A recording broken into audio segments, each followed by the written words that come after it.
Para jamaah rahimakumullah, menjelang seabad 100 tahun kemerdekaan Indonesia, yakni nanti tahun 2045, Indonesia niku mengalami bonus demografi, di mana jumlah warga penduduk produktif kira-kira umur 18-an, 20-an sampai masa pensiun lah 60. Itu jumlahnya jauh lebih besar daripada periode yang sebelumnya. Tahun itu kira-kira penduduk Indonesia kisaran 300 juta. Tahun 2045 nih. Lalu karena masa produktif, masa usia kerja umur 18 taman SMA kan, sama SMK pencari kerja, sampai masa pensiun tahun umur 60, itu kira-kira bisa 70% atau 60-70% dari jumlah penduduk, sehingga harus ada sekitar 200-an juta peluang kerja. Nah, kita nggak tahu sekarang yang nganggur, yang kerja itu berapa persen, kami nggak tahu.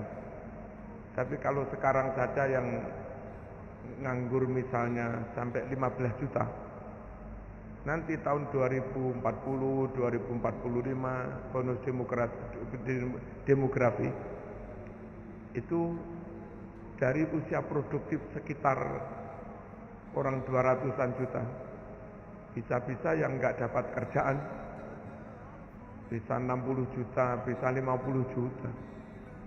Bayangkan akan terjadi kekisruhan kayak apa.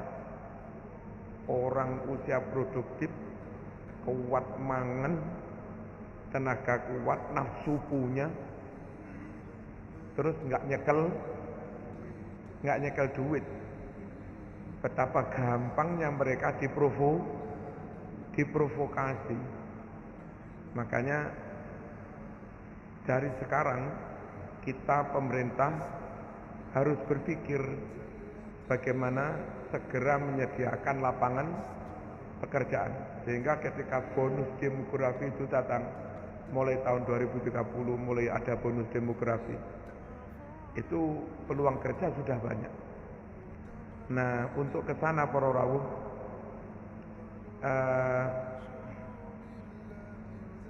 ada persiapan-persiapan yang dibuat oleh negara. Satu, membuka wilayah-wilayah luar Jawa. Kalau mengandalkan Jawa nggak mungkin. Makanya terus ada Kalimantan, mulai Kalbar sampai Kaltim lewat Kaltara, itu dibuat jalan tembus Trans Kalimantan, entah berapa ribu kilo itu. Lalu Papua dibuat jalan tembus 4.000 kilo mulus, hot mix. Kemudian Jawa ada tol poros Jawa, mulai Merak sampai Banyuwangi, plus tol cabang dari Nganjuk tarik ke Bandara Kediri, dari Bandara Kediri tarik ke Blitar, Malang Panjen, sambung sambung Madiopuro Ngidul niku. Terus itu nanti rencananya untuk memaksimalkan potensi ekonomi dan wisata Bromo, yang dari Leces akan ditarik ke selatan, kemudian Lumajang tarik ke barat, sambung yang Panjen itu, sehingga orang mau ke Gunung apa yang kini itu duduk Bromo, Gunung Semeru, itu aksesnya banyak. Lalu yang Bakauni, Lampung, ada tol sampai ujung Aceh, itu hampir 3.000 kilo. Dan sekarang sudah sampai yang sambung antara Palembang sama Riau. Di samping Riau sendiri dari Pekanbaru sudah sampai Dumai 100 sekian kilo, dan yang lain-lain. Nanti akan ada KEK, kawasan ekonomi khusus semacam Batam. Indonesia akan punya sekian banyak Batam, termasuk Singosari ke barat itu. Di samping ada kawasan industri juga. Nah, adanya tol masuk ke dalam itu memudahkan perusahaan-perusahaan untuk arus barang nih sampai ke pelabuhan. Dan kenapa harus luar Jawa juga? Karena tanahnya yang masih luas di luar Jawa. Kalau pembangunan infrastruktur itu sudah selesai, termasuk mungkin tol laut juga, lalu ada dari exit tol mana jarak 10 kilo ada kawasan industri, ada sentra apa begitu di banyak titik di Indonesia. Nah, itu harapannya nanti akan ada investasi masuk sebanyak-banyaknya untuk membuka lapangan kerja. Tentu biar seragam secara nasional, nggak ruwet. Kebijakan Malang beda dengan kebijakan Blitar, kebijakan Blitar beda dengan kebijakan Sidoarjo, menyulitkan para investor. Maka perlu qonun muahad, perlu aturan yang terintegrasi utuh mulai pusat sampai daerah. Jangan ada benturan, tabrakan aturan antara undang-undang, lalu Perpu, PP, Permen, Pergub, Perbub. Jangan sampai begitu-begitu. Makanya perlu dirampingkan dengan ide baru yang namanya sing arek-arek bingung ngarani apa ini?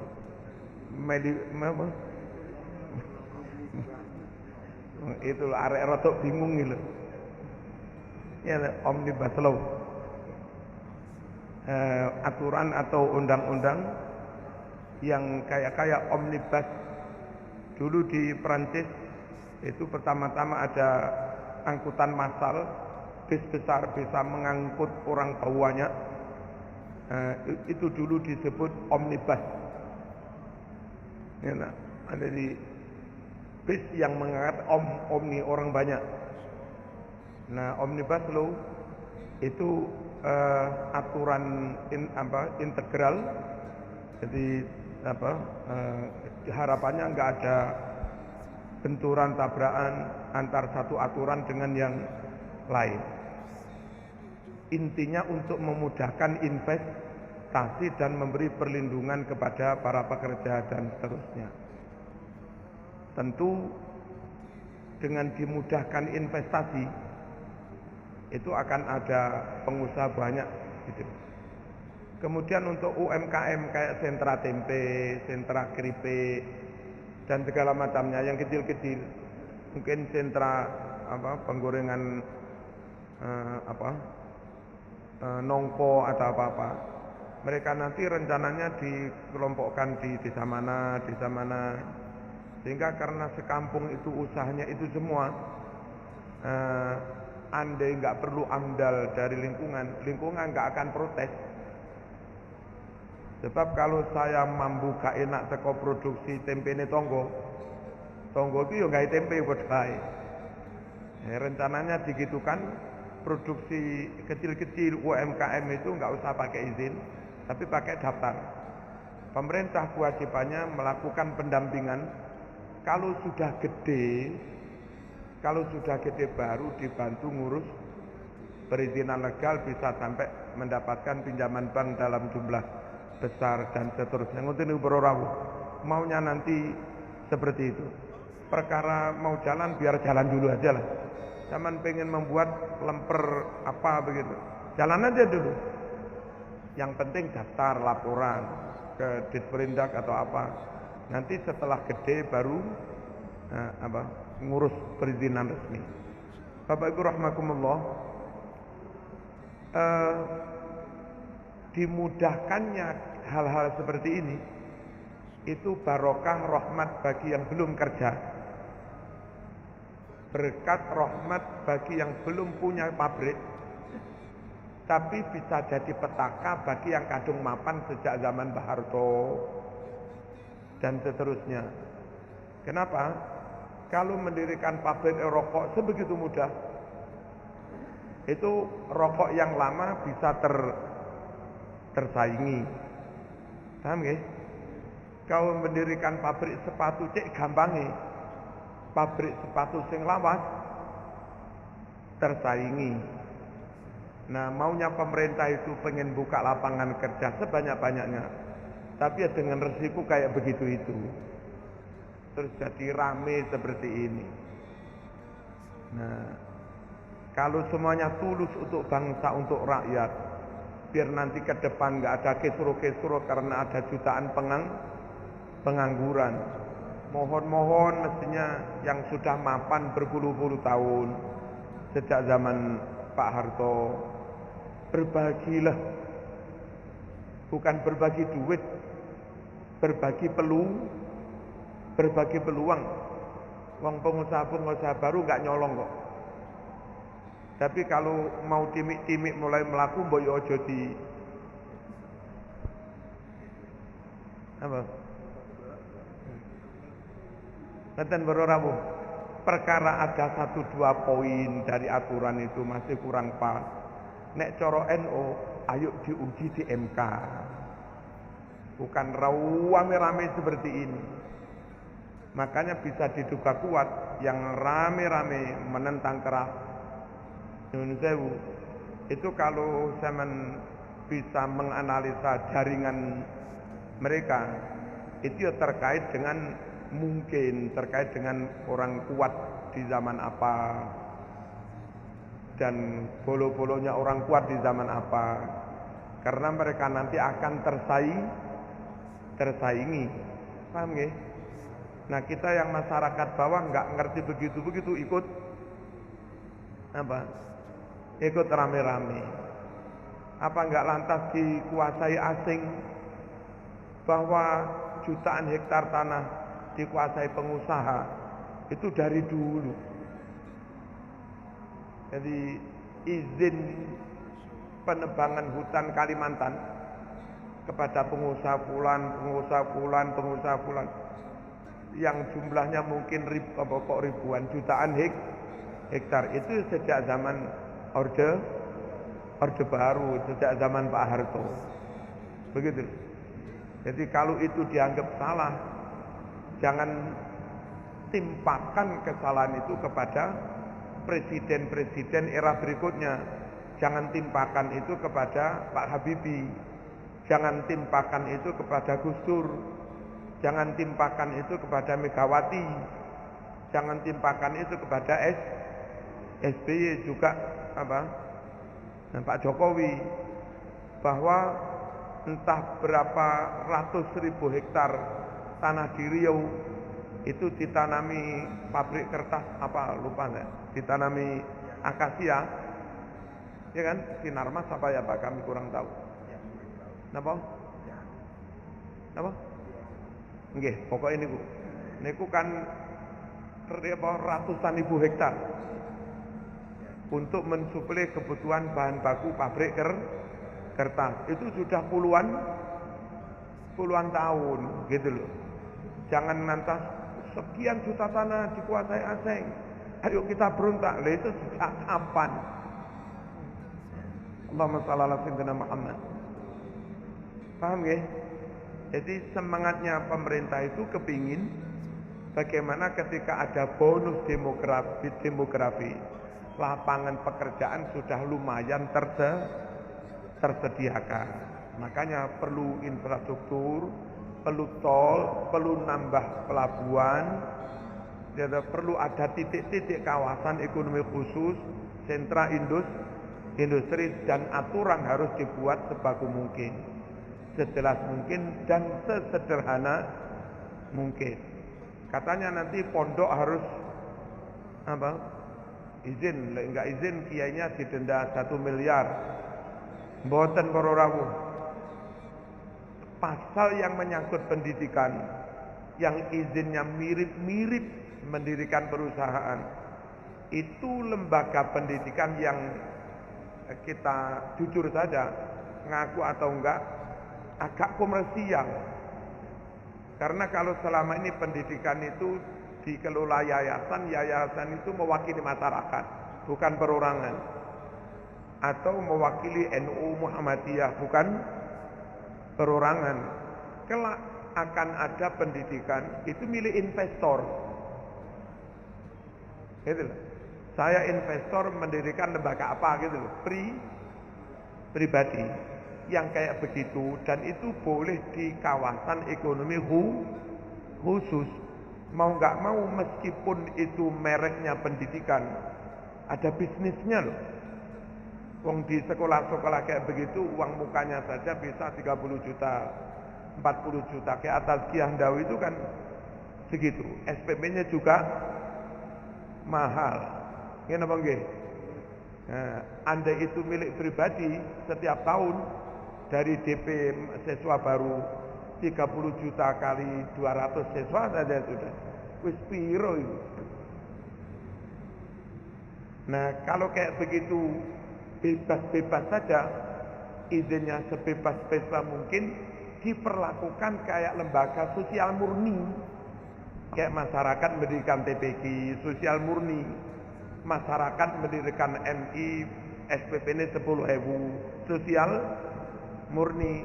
Lalu yang begini, dan itu hanya ada di kawasan ekonomi khusus. Bebas berdiri tanpa izin ya malah nggak adil itu. Halo? Mau nggak mau, kalau mau jujur itu ono unsur bisnisnya. Karena itu harus ada izin macam-macam, nanti ada pajak juga. Niku sing ngoten niku. Perkara pendidikan di tengah-tengah masyarakat, sampean gawe TPQ, gawe MI, gawe pesantrennya, nggak ada perubahan. Ya tetap seperti sekarang ini. Hanya mungkin diujukan, nanti kiai akan di penjara, didenda 1 miliar. Mboten ngoten niku para rawuh. Ampun. Terus monggo sami-sami mangertosi perkara ada yang kurang sempurna. PP Muhammadiyah, PBNU sudah bareng-bareng nanti akan mengajukan ke MK. Mungkin revisi, mungkin pembatalan beberapa pasal, kita nggak tahu. Nanti kan di sidang di sana. Kita yang di bawah, yang warga NU, percayakan itu kepada ahli hukum NU yang di sana. Yang warga Muhammadiyah, udah percayakan itu pada Pak Prof Haidar Nasir dan yang lain-lain. Mereka lebih pintar dari kita kok. Yang di bawah, sing wayah ngarit yo ngarit, sing wayah mulang yo mulang, ora usah ambulan etok-etoke nggawa pasien tibae diiseni. Waduh. Ngoten nggih. Bapak Ibu rahimakumullah, Rasulullah sallallahu alaihi wasallam niku pernah memprediksi nanti akan terjadi kacau, akan terjadi kedoliman, atau sebetulnya enggak dolim tapi dianggap dolim. Enggak dolim dianggap dolim, dia kayak begitu tadi.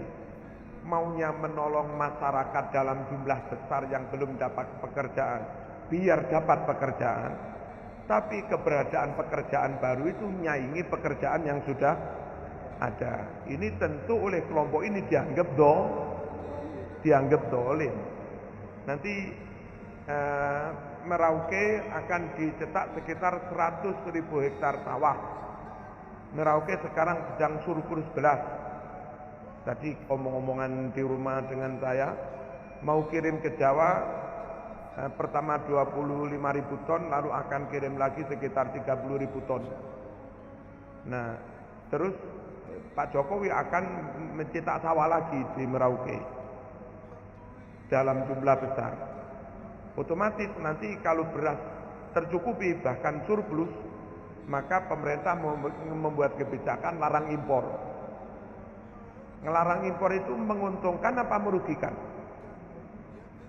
Adil apa dolim? Bagi rakyat adil, mangan beras produk Indonesia sendiri lebih enak.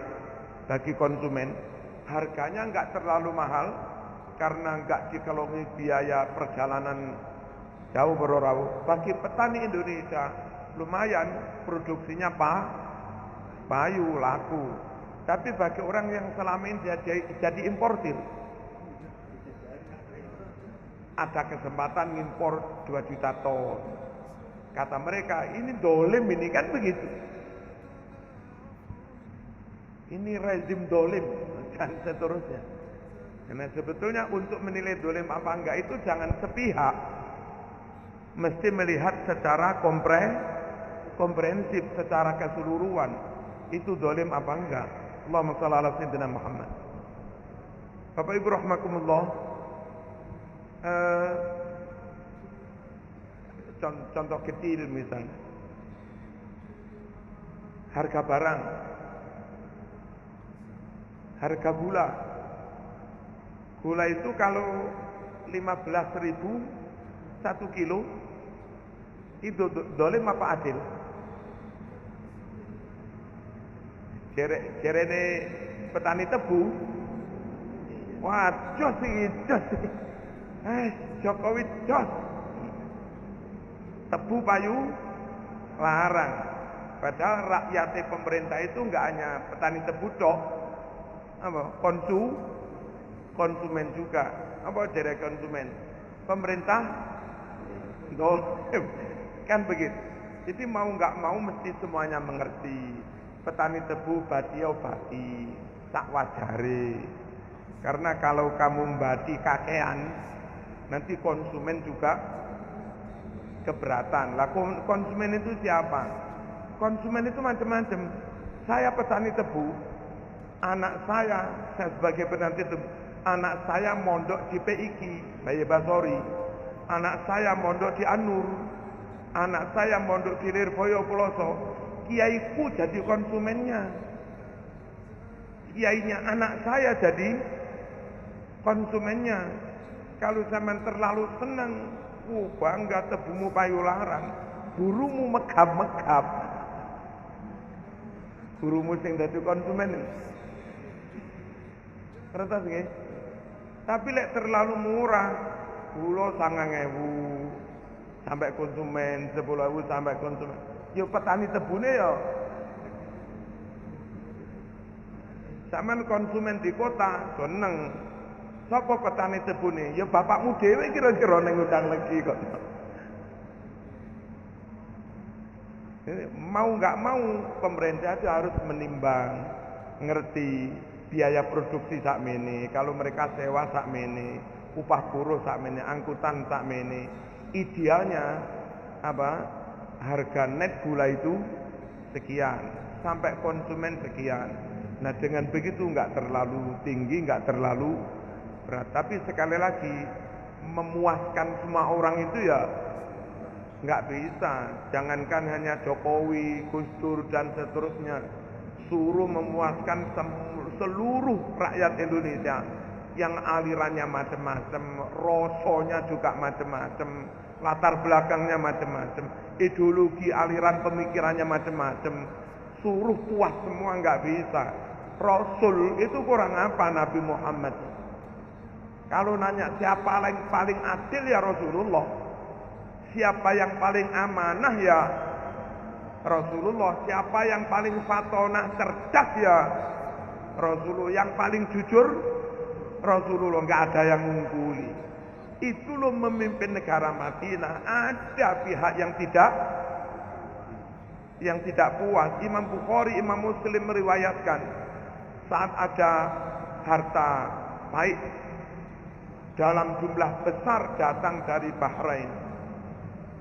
Itu tentu Nabi sebagai kepala negara membagi harta itu kepada yang berhak. Gitu. Atas apa? Wahyu yang diberikan Allah pada kanjeng Nabi. Iki wono, iki nggak usah. Udah, yang bagi itu Nabi, bukan Bilal. Rasulullah yang paling top iku lho ana wong penampilane kaya paling Islam-Islamo dhewe top penampilane. Wallahi hadhi qismatun ma udila fiha.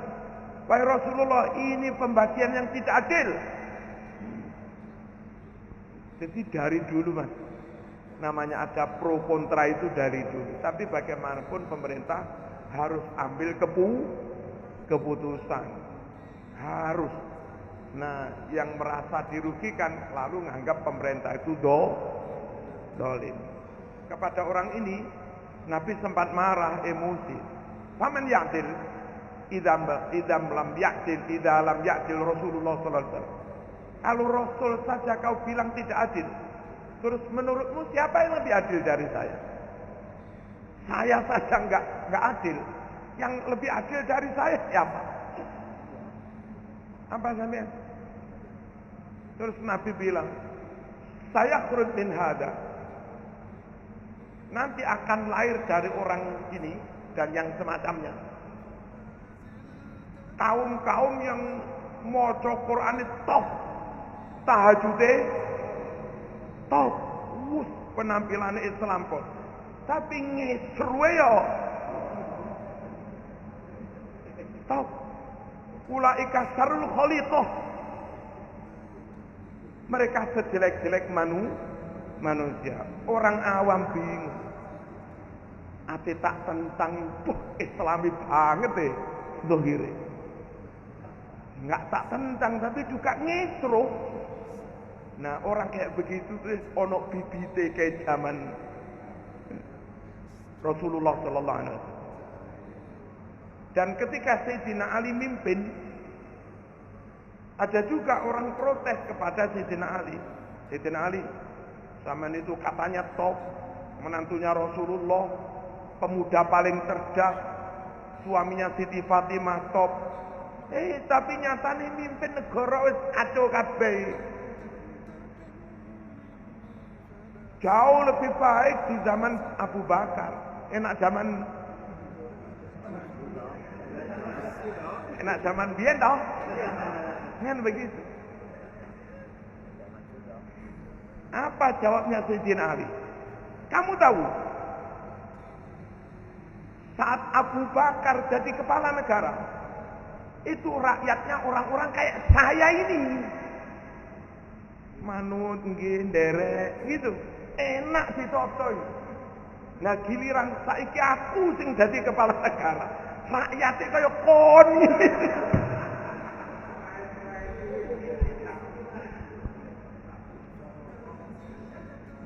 Jadi ketika kurang berhasil itu enggak semata-mata pimpinannya elek atau apa. Kadang faktor rakyatnya sing plus di badan-badani duwe-duwe ngene kon ngamuk-ngamuk. Ngoten iki bener. Allahumma shalli ala sayyidina Muhammad. Dan Nabi sudah memprediksi nanti akan ada ketidakadilan. Atau sebetulnya sudah lumayan adil dalam arti memihak kepada yang mayoritas. Perkara ada sedikit yang sedikit jadi korban, ya semua kebijakan mesti ada yang kena imbas mesti. Wong sampean rabi maneh. Jare bojo sing anyar wah tepak iki sunah Rasul. Top Mas. Tapi jare bojo sing lawat pengkhianat. Itu yang benar orang ini sunah Rasul apa pengkhianat sebenarnya? Ada begitu. Tinggal orang itu melihat dari sisi mana. Nabi bersabda begini dalam Sahih Bukhari. Satakunu alaikum asaratun wa umurun tunkirunaha. Kalau akan terjadi monopoli ekonomi itu terus ekonomi dikuasai kelompok tertentu tok. Monopoli kekuasaan, nepotisme, ponakane, menteri nenggo mingsanane, gubernure Tonggone ponakane. Ngono tok mbauet. Itu monopoli. Monopoli kekuasaan. Terus kadang juga nyuwun sewu monopoli pengaruh. Kepengin diadang kelompoknya tok yang wibawa di kubu masyarakat. Kok ono masyarakat bawah, orang awam umat kecil melok sing liya. Enggak manfaat sampean. Kepada orang lain barokah hilang. Namanya orang kecil. Itu monopoli barokah. Pikirannya nggak boleh cari barokah kepada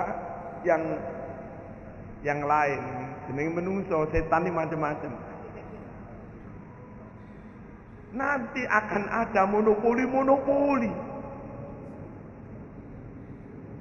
Wa umurun tungkirunaha. Dan ada keputusan-keputusan yang kamu mesti nggak setuju.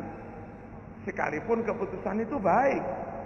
Karena mungkin pas agak merugikan kita. Nyun sewu, pemerintah membuat aturan seluruh lembaga pendidikan, pesantren, khutbah, macam-macam harus sejalan dengan semangat keutuhan NKRI. Ustadz siapapun, madrasah, pondok, siapapun yang misinya menentang NKRI, maka dilarang di sini, nggak diberi izin. Katanya rakyat umum, sibi. Jadi sing kono dolim, kamu rezim dolim menentang dakwah, kan begitu? Nggih nggih. Akan ada keputusan pemerintah tungkiruna yang kamu nggak setuju karena mungkin merugikan pihak kamu, meskipun menguntungkan mayoritas. Lalu sahabat bertanya, afala nunabiduhum? Apa enggak kita boikot saja? Bayar pajak ra gelem, bayar sembarang ra gelem, ngurus KTP ra gelem, boikot. Afala nunazi'uhum? Apa enggak kita kudeta saja? Cabut, ambil alih kekuasaannya, lengserkan ganti yang lain. Apa kata Nabi? Lah, ojo. Itu resikonya terlalu besar. Belum tentu mulus setahun alih kekuasaan secara secara inkonstitusional begini. Yaman sudah berapa tahun perang rebutan kekuasaan, nggak kelar-kelar. Irak berapa tahun nggak kelar-kelar. Afghanistan 30 tahun perang saudara, nggak kelar-kelar. Korbannya terlalu banyak. Apa enggak kita berontak saja? Apa enggak kita kudeta? Ngeten. Ojo, kata Nabi. Ma'aqamu fikumus shalat. Selagi masih ditegakkan sholat-sholat jamaah. Adzan boleh enggak dilarang. Jumatan boleh enggak dilarang. Jamaah setiap waktu boleh enggak dilarang. Bahkan di istana pun juga ada jamaah setiap waktu, ada Jumatan dan segala macam. Bapak Ibu rahimakumullah. Nah, nyuwun sewu, kalau kita benar-benar merujuk kepada Al-Qur'an atau Sunnah Rasul, itu sikap yang diberikan pada Rasulullah. Mengertilah, pahami. Oke lah, kami rugi sedikit nggak apa-apa demi bangsa. Toh kalau bangsa ini utuh, saya sekarang rugi sedikit, 50 tahun lagi cicit kami akan bisa berusaha mendirikan pabrik di negara dengan sistem izinnya yang gampang itu. Mungkin merugikan kakeknya, tapi itu nanti akan memudahkan cucunya kakek itu akan mendirikan perusahaan. Kan nggak apa-apa dengan sebetulnya. Halo? Nah, ngoten-ngoten niku. Lajeng napa niku? Masalah niki apa? Ganti kekuasaan, entah kudeta, apa revolusi atau apa. Rakyat banyak itu bertanya-tanya para rawuh. Itu kalau benar-benar ada revolusi, dipimpin kudeta, ambil alih, mulus apa enggak? Kalau enggak mulus sampai berbulan-bulan, parah. Paten-patenan sesama anak bangsa berbulan-bulan, bertahun-tahun, itu jauh lebih sengsara daripada tetap ada pemimpin meskipun kita nggak pas, meskipun sedikit mungkin merugikan kita. Makanya ada kaidah dalam kitab, sultanun dolum khairun min fitnatin tadum. Asal ada pemerintahan, ada stabilitas politik, meskipun mungkin dianggap agak zalim, itu lebih baik daripada terjadi perang saudara, nggak kunjung jelas siapa pemimpinnya, ujung-ujungnya pecah negara itu. Sudan sudah pecah loh. Ada Sudan Darfur Selatan, ada Sudan Khartoum Utara, berdiri negara sendiri. Lek negara Islam pecah, sing guyang-guyu sapa? Yang punya politik divide and impera, politik pecah belah itu sapa? Tapi kan imperialis ya. Inggris, ya, Prancis, Italia, Belanda, Portugis, yang di bawah Allah berjihad-jihad, padahal itu marne nggawe senenge kono. Libya pecah dari papat, Tripoli, Benghazi pecah dari papat. Yang ini nggak tunduk kepada Tripoli, Tripoli juga nggak tunduk pada ini. Wis negara cilik, diri si miring-miring jadi wajib. Lah masuk Indonesia yo ngene iku, Mas. Ojo gampang titik-titik kudeta. Supaya masyarakat itu bisa diprovok bermerek jihad, bermerek dakwah, bermerek amar ma'ruf nahi mungkar, bermerek menjaga NKRI, ngono. Tapi yang diusung misi kudeta, misi revolusi dan seterusnya. Lalu pertanyaan pertama, mulus apa enggak? Kalau kata kamu mulus, kekuatanmu berapa? Dari sekian jenderal aktif yang ada, yang pro sampean berapa? Kalau agak imbang saja, itu lama perang saudara. Kalau ternyata yang pro sana lebih banyak, yang pro kamu kecil, itu kenekatan. Bunuh diri. Kalau akhirnya kami minta dukungan asing, asing dukung nggak pernah gratis. Berhasil menggulingkan kekuasaan yang ada, ganti kelompokmu yang jadi. Karena kelompok ini minoritas, pengen jadi, backup-nya itu bayar. Aku gelem backup sampean, tapi Freeport balik mana? Mahakam balik mana? Gitu. Blok Cepu balik mana? Exxon neng Aceh balik mana? Ini apa ini? Ojo gampang-gampang rakyat ini gampang terpengaruh. Lajeng wong namanya ini misi senyap, apa kudeta itu mesti senyap. Yang belum jelas pertama, mulus apa enggak? Mulus itu kalau kekuatannya ini jauh lebih besar daripada kekuatan pemerintah. Yang kedua, itu kalau sudah berhasil digulingkan, sopo pemimpinnya itu?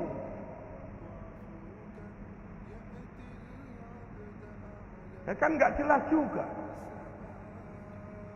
Nah, apa pemimpin yang remeng-remeng itu lebih baik? Bagaimana kita nyimpulkan lebih baik, wong kita juga nggak tahu wong remeng-remeng. Halo. Terus nanti misalnya dia jadi presiden, lalu menteri diganti dari kelompoknya, lalu menteri diganti dari kelompoknya, kanwil diganti, dirjen, direktur diganti, rektor, kepala sekolah diganti. Apa enggak geger para orang? sekian ratus ribu nyun sewu orang-orang kuat dan mereka intelektual, doktor, harus kehilangan pekerjaan. Akhirnya terjadi perlawanan juga. Pemerintah kedua hasil kudeta dengan cara menghabisi, menyingkirkan yang lain. Lalu yang lain juga diam-diam membangun kekuatan. Negara ini enak ini. Iki munggah, iki ambruk, iki munggah. Ngono tok. Lah kapan bangune, Mas? Paham ya? Jadi opini penggirian ekonomi, isu-isu, ayo kita lakukan perubahan. Kita begini. Koyok-koyok jihad-jihad tuh. Husnul khotimah mati syahid. Padahal makane Nabi ojo tenan ojo kudeta selagi masih tetap sholat. Ma'aqamu fikum sholat, selagi mereka tetap menegakkan sholat. Allahumma shalli ala sayyidina Muhammad. Bapak Ibu rahimakumullah, di zaman Mbah Hashim itu negara Indonesia itu biyen dipimpin Jepang.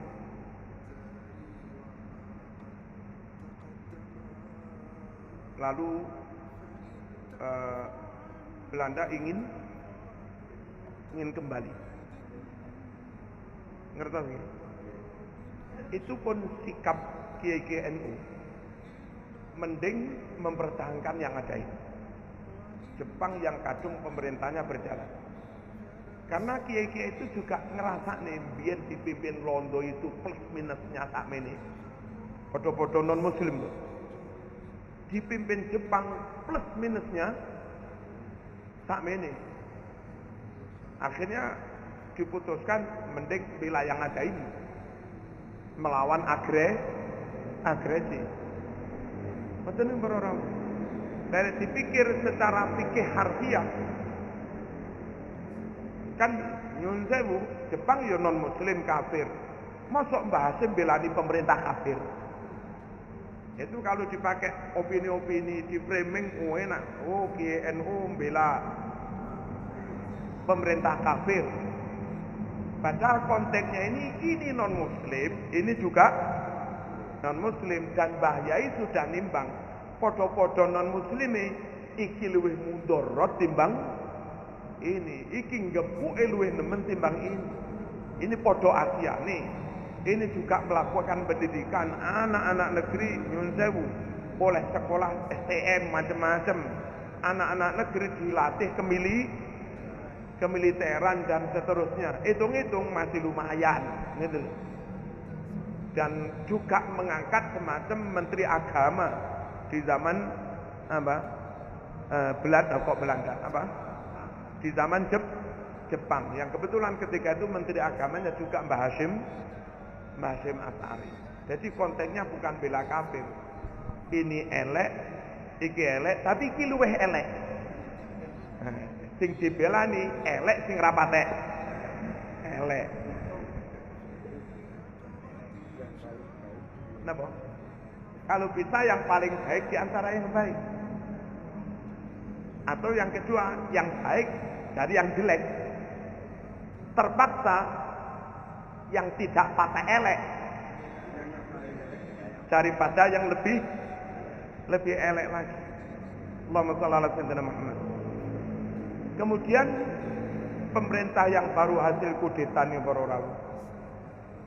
Nanti kita sebagai muslim, sebagai NU, kebijakannya kepada NU kayak apa? Mendirikan pesantren kayak apa? Ngurus makof masjid kayak apa? Karena kita pernah mengalami masa 30 tahun lebih.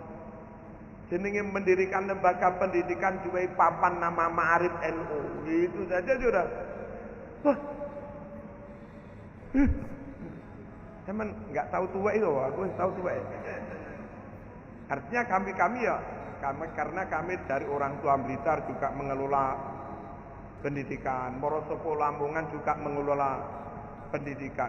Sampai Morotuwo itu karena ada instruksi papan nama NU harus diturunkan, diganti dengan papan nama lain, termasuk dulu Qurbane Salahuddin barang itu. Kan dulu aslinya Ma'arif NU, terus ada kebijakan gitu.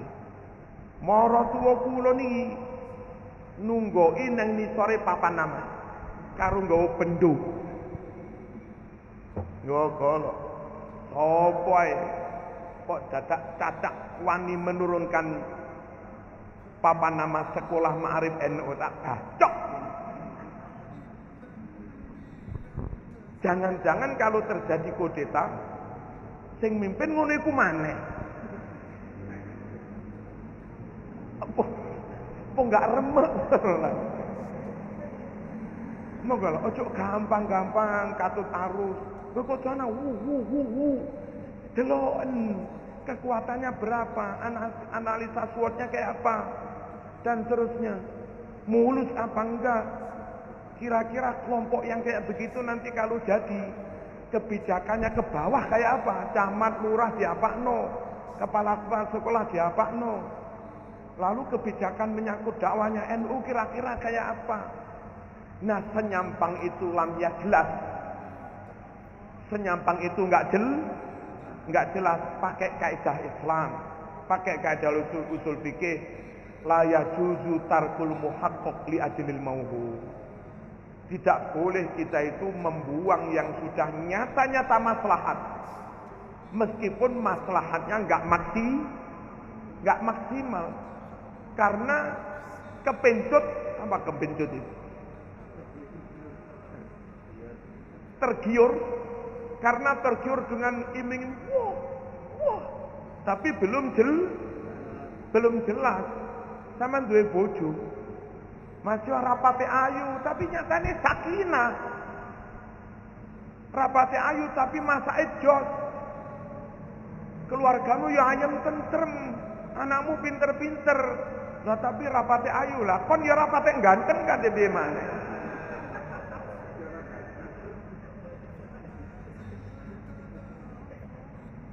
Nyoto maslahat itu nyoto. Kadang-kadang lek nyawang wong dok selu ayu ya mungkin jeneng wong lanang Bu produk getun dene peh. Jeneng biyen niko ngono lho, kadang wong lanang penyakit ini. Apa kata kaidah syara? Jangan kau buang maslahat yang nyata ini meskipun tidak maksimal hanya karena tergiur yang lebih top, yang itu belum tentu. Kadung bojomu mau pegat alasan rapate ayu, pengen golek sing luwih ayu, tibake wong ora gelem. Awake gak ngene. Berharap setelah revolusi mulus blok-blok, tibake perang saudara berkepanjangan. Ternyata pemimpin yang baru lebih jelek lagi. Awake gak ngene. Lah gimana perbaikan? Perbaikan pelan-pelan itu dicontohkan Rasulullah Sallallahu Alaihi Wasallam. Titik. Perkara dalam pemerintahan ada yang nggak baik. Zaman Nabi ada yang nggak baik juga. Ada Yahudi, ada munafik. Zaman Nabi itu ngadepi munafik, kebetulan jadi pejabat munafik, kemeng. Terus ada Kristen juga di Madinah, negara yang dipimpin Rasulullah Sallallahu Alaihi Wasallam. Wong nyuwun sewu, malaikat nate nesu. Nabi kula matur, lha apa? Kula cepote Jabal Ahbas itu. Tak cepot, tak amblekne wong-wong entek matek. Ngono iku. Dadi lek saiki ana wong demo kereng, biyen malaikat luwih kereng. Tak cepoti Jabal Ahbasen, amblek ning wong-wong ecek mate. Apa kata Nabi? Ojo. Sapa ngerti bapake mblegedus mendelik-mendelik metel-meteli. Besok ana anak putune sing alim-alim hafal Quran. Ojo dipateni. Wong munafik sing metel-metel ngene. Sahabat kaya Umar wis ora telaten. Iku yang protes Nabi. Jare Umar, kula tandangi Nabi. Jare Umar, wong Umar dilawan. Apa kata Nabi? Ojo. Apa? nanti akan tercatat dalam sejarah. Muhammad membunuh umatnya sendiri. Muhammad bukan pembawa rahmat. Muhammad bukan penyebar perdamaian. Muhammad bukan tokoh kemanusiaan. Jangankan orang non-muslim, sesama muslim itu dibunuh. Ini kalau sampai Nabi Muhammad membunuh orang munafik, nanti nama Islam itu menjadi tidak baik. Ajaran Islam jadi tidak baik. Halo? Jadi repot juga loh mensikapi orang munafik ini. Nggak dikampleng yang nganyel nih. Dikampleng lah mosok kiai mateni muridé dhewe. Mosok Nabi Muhammad mateni umate dhewe. Wong munafik iki senajan metel wong dohire Islam. Ditlateni ngoten para rawuh.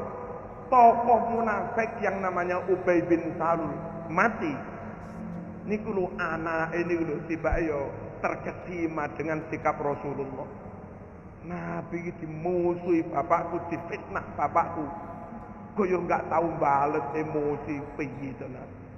Dilalah bapake mati yang namanya Ubay bin Salul. Anake sowan Nabi, bapak kula sedo nggih. Dalem badhe matur apa? Gamis jenengan iki sampean cepot. Kula suwun kula damel ngafani bapak kula. Ben ora dikepuki malaikat mungkar nakir. Lah gregetne ngenten iki. Urip ngreweti mati sik njaluk. Nama. Kan apa kata Nabi? Fa'atahu iya. Lalu kami coba itu pun diberikan kepada si anak itu buat ngafani bapaknya. Memang Nabi kehilangan coba. Nabi ngelus dodo baru. Tapi moralitas Islam menang. Top Islam. Sehingga akhlak begitu kita bangga menjadi Islam. Bangga menjadi umat Nabi Muhammad sallallahu alaihi wasallam. Ngoten niku lho para rawuh. Pokoknya mensikapi situasi kira-kira ya begitulah.